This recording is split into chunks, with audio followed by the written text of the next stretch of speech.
Why your washer won't spin. You just put a full load of laundry in your washer. You're about to kick back and relax. But then you realize it's not spinning. Let's look at some reasons this may be happening, so we can get your washer moving again. Non-He high efficiency detergent. If you're not using an-He detergent in an-He washer, you may be creating excess suds and very wet loads which can slow spin speeds. Overloaded or unbalanced. A large load can slow down spin speeds.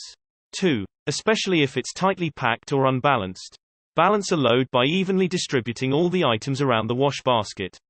Some other reasons for an unbalanced load. Washing a single bulky item by itself. Add a few more items to help balance the load.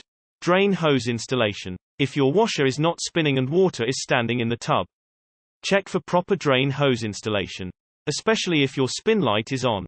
This light will turn on after 10 minutes of the drain pump being on with no water level change. This can happen if the drain hose is too far down the drain pipe. Delicate. Hand wash. Or low. No spin settings.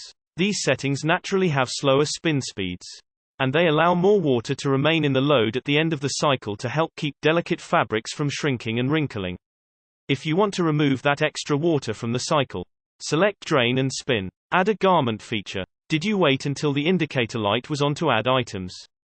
If the machine is paused at the wrong time, it could cause the fast spinning washer to slow down. Power failure during the spin cycle. If you lost power during the spin cycle, the washer may not have ramped back up to its full spin speed. Flashing lights or error code.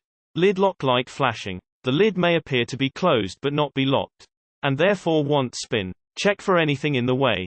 You may need to wipe down the lock strike of the piece on the lid that fits inside the lid lock with a damp cloth to wipe away any detergent or lint. Source Amana.com